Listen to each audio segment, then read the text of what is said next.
you guys think? The Activated Man, let's give it up.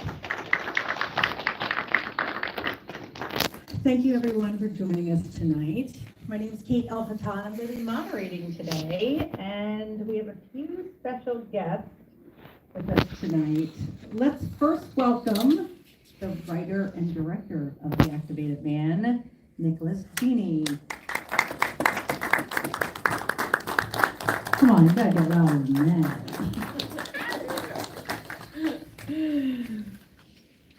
And then, of course, the amazing Kane Hodder. Like, come on, what better way to spend Friday the 13th than with this guy?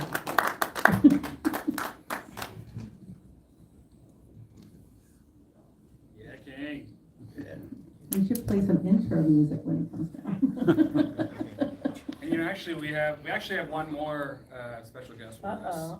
There's a microphone there. Would the special guest like to join us?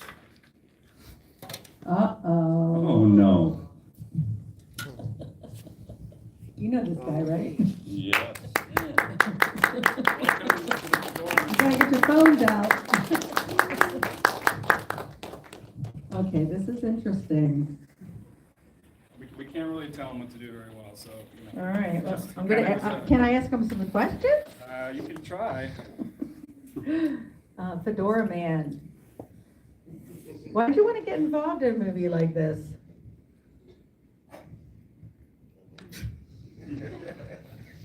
Is there a message that you want to tell everyone or spread? Oh,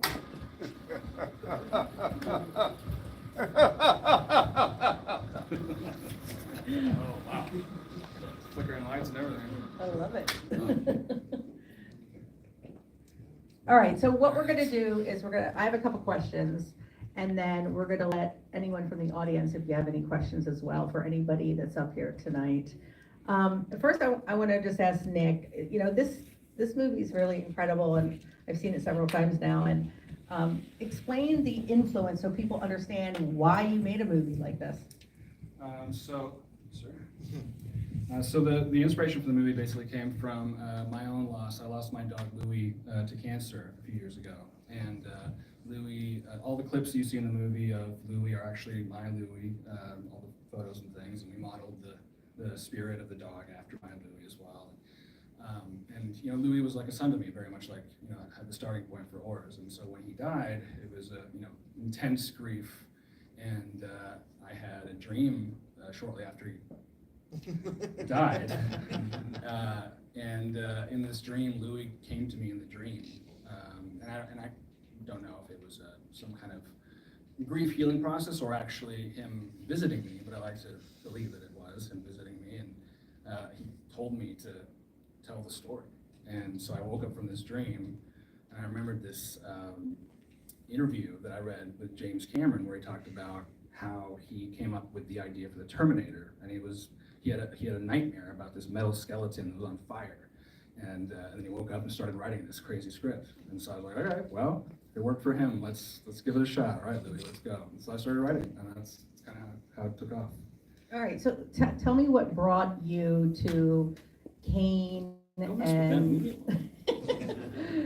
explain to me how the decision was made to approach Kane and also Tony Todd for this film.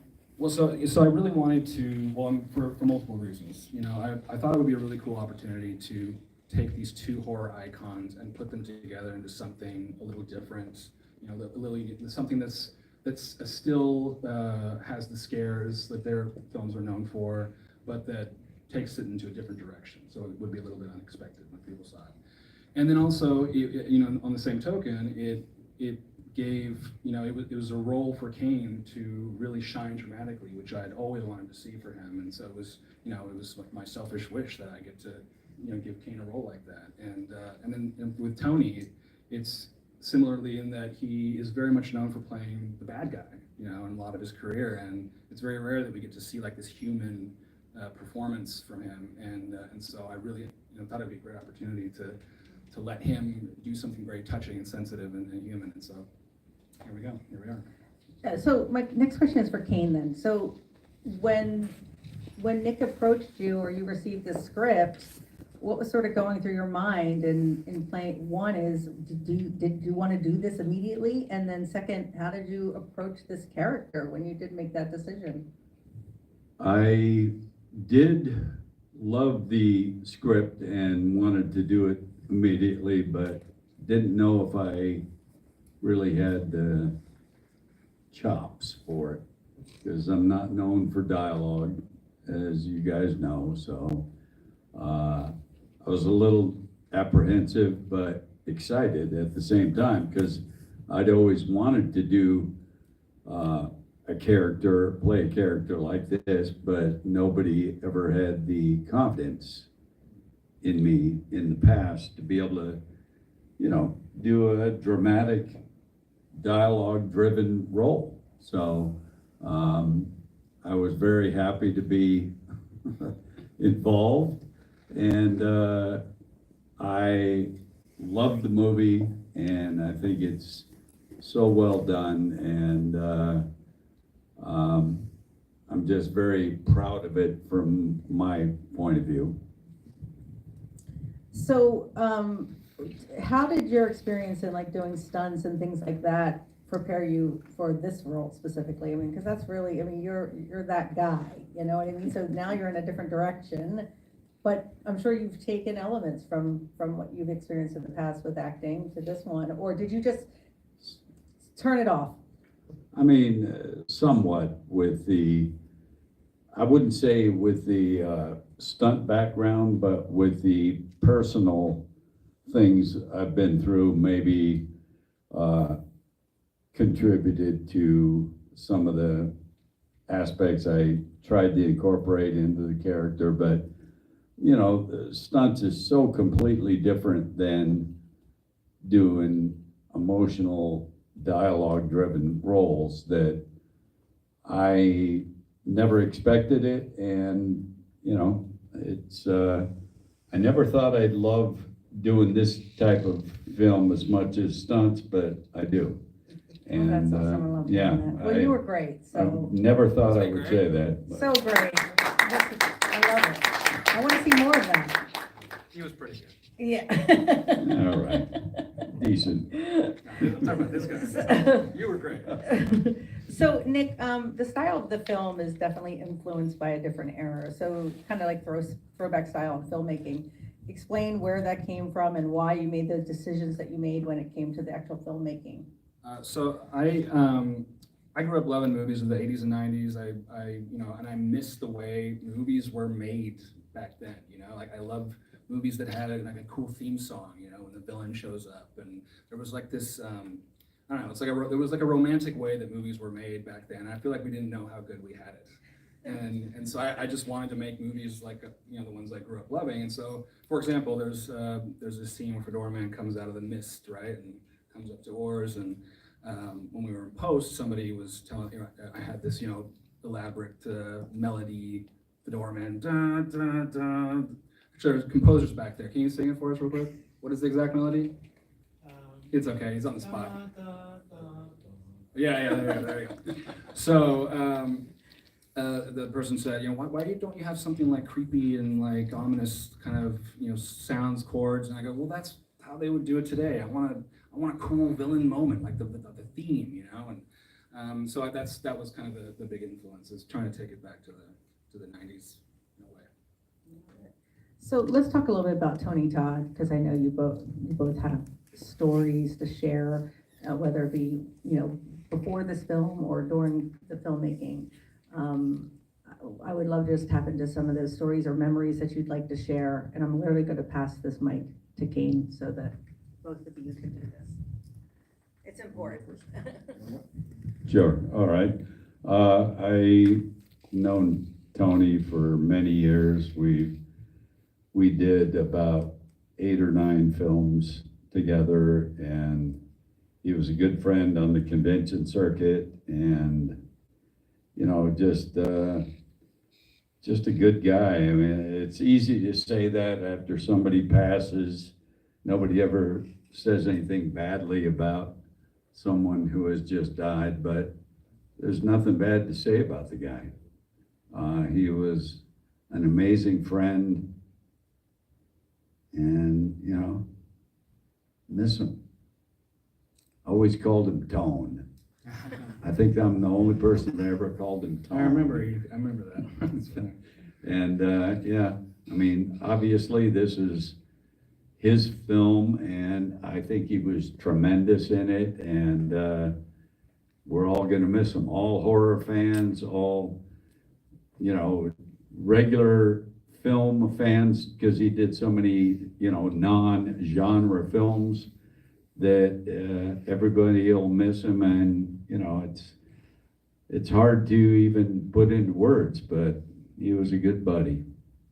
I think for me, the best memory was seeing, I mean, and likewise for Kane, for both of them, seeing how committed Tony and Kane were. When they approached the role, they gave it their all, you know, and you can tell in the deliveries, you know, he really brings the drama in like every time he speaks, and it's as if it's like the last time he's gonna speak, you know, and likewise for Kane. And it was really gratifying to see these pros come in and just really care about the movie that they were making.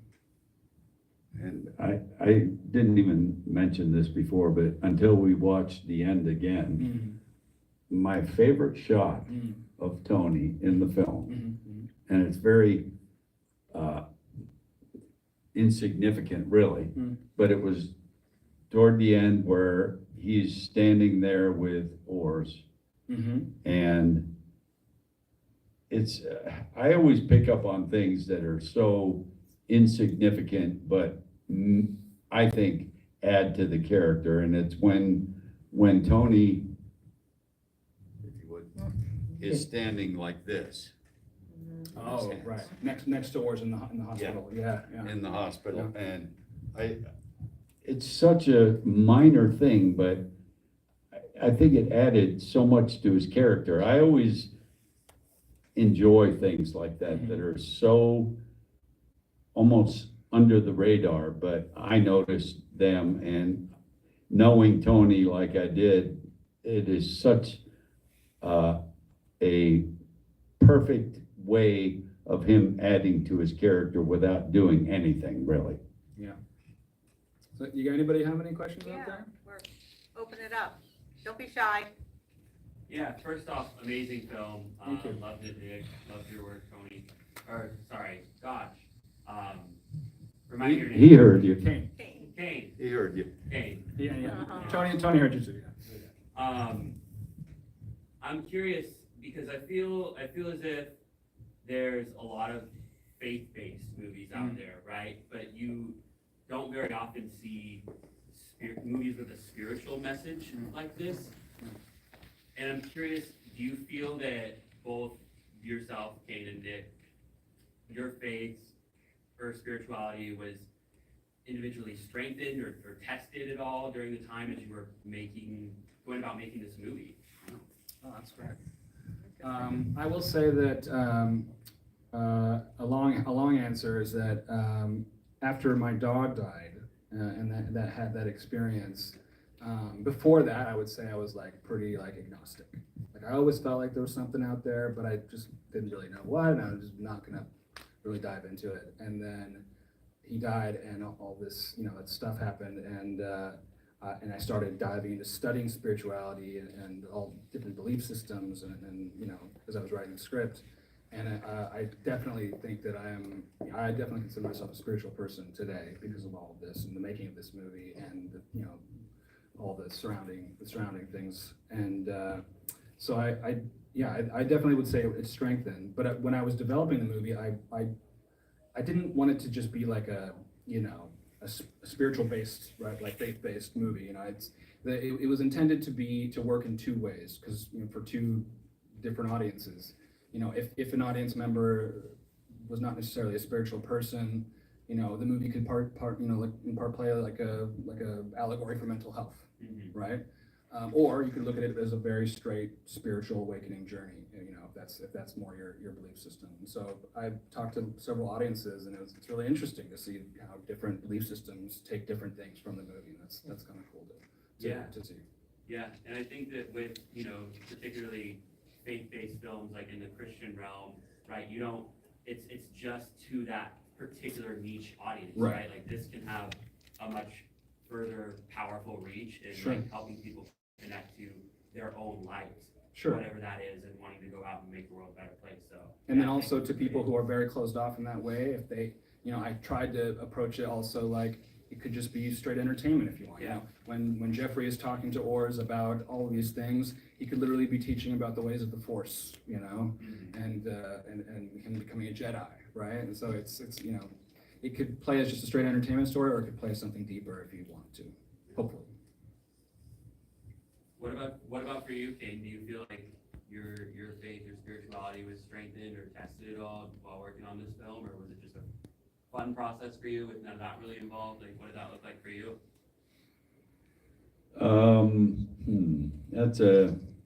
That's a tough one, because I don't feel like, I've never been all that spiritual or religious or anything, but I do believe that it's certainly helped someone's, not personality, but someone's, identity, I guess, to have something beyond, if that's what you care to do. Yeah.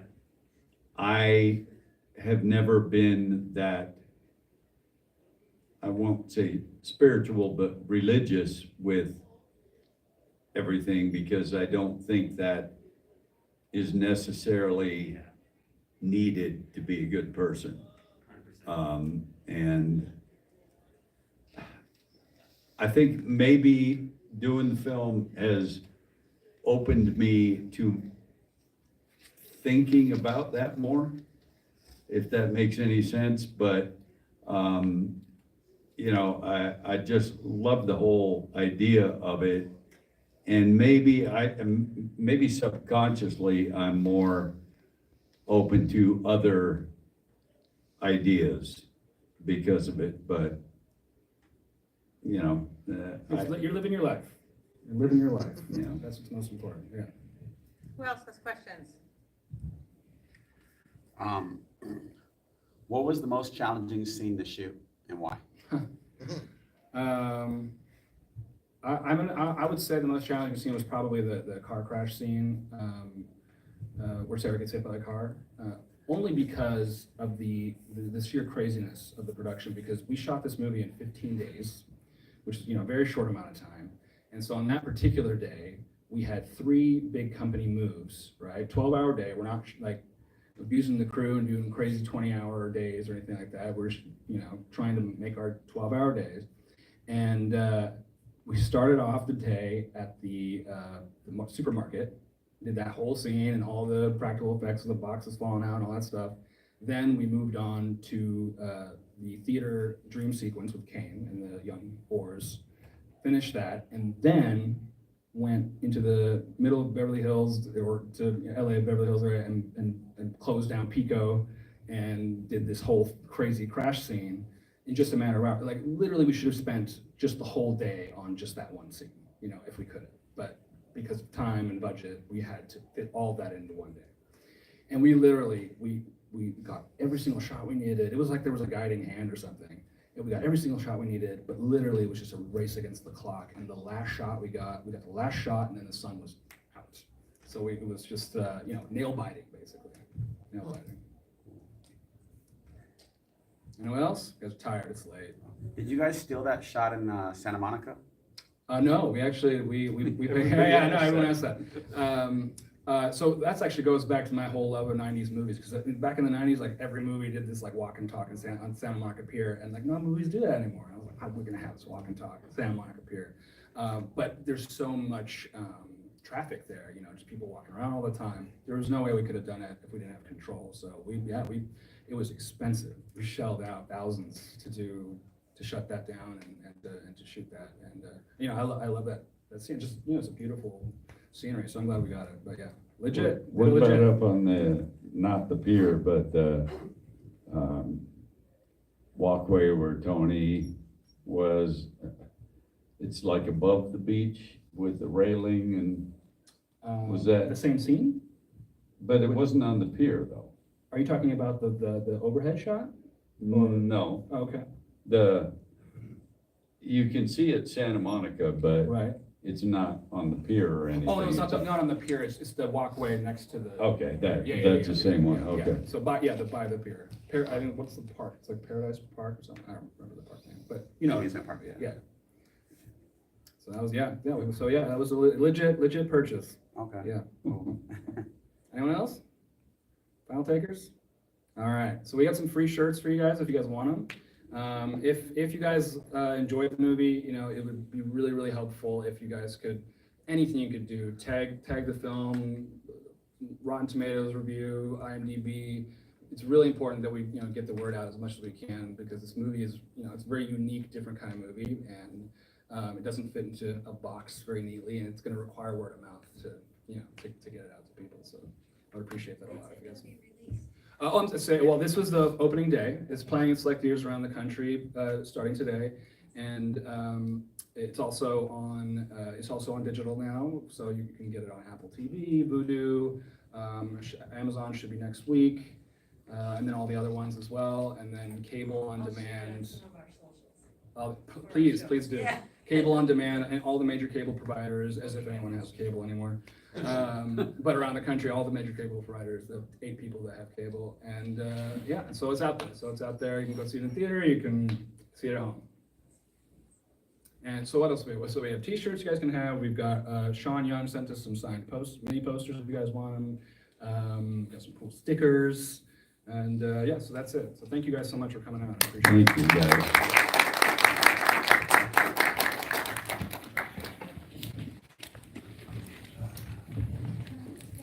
I'm all here for a shirt.